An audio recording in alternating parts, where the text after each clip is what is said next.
Next, we have Anna Winters, who won first prize in prose, and her piece is Hunger for More. This is Hunger for More. They say you remember trauma more than ecstasy or joy. I don't know who they are, but they seem to know what they're talking about. Looking back, all I can remember is screaming, yelling, lying, crying, car accidents, being left alone, alcohol, unpredictable moods, and secrets. All part of the dark life that I thought that every family lived. I understood most of my friends had two parents at home, but I never knew how different we were. At the time, I didn't realize how bad things were. I thought it was normal for the daughter to take care of the mother. I thought it was normal that at 8, 9, and 10 years old, I was putting myself on the bus every morning and finding my own dinner every night.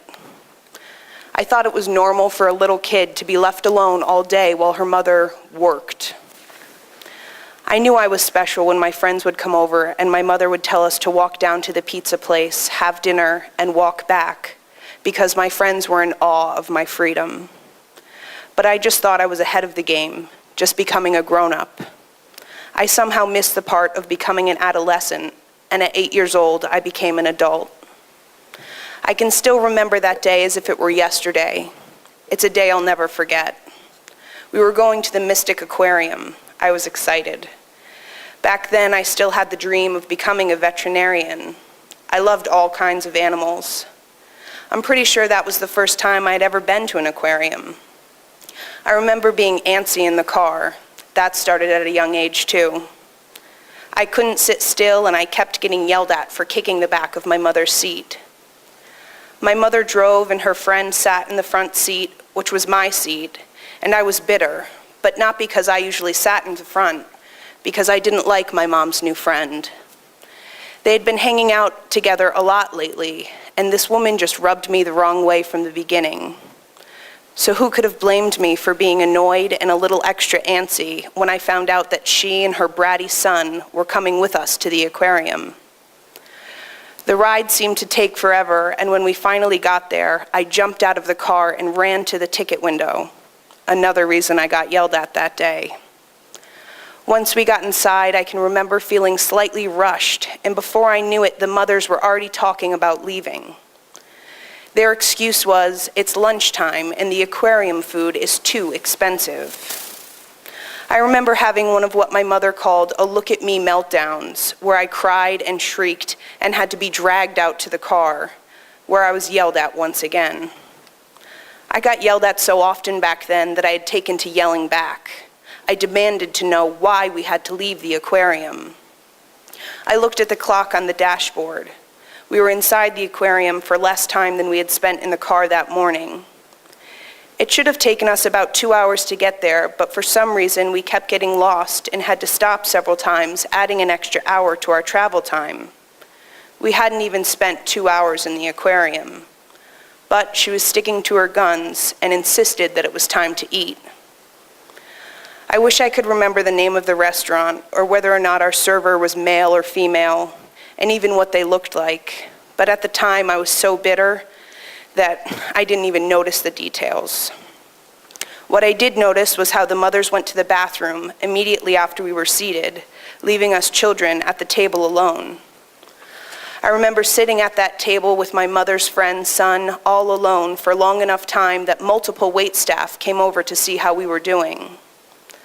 As each minute ticked by and we were still alone without our mothers or the meal that they insisted we so desperately had to eat that we had to leave the aquarium for, I knew something was wrong, but I didn't know what, so I couldn't do anything about it.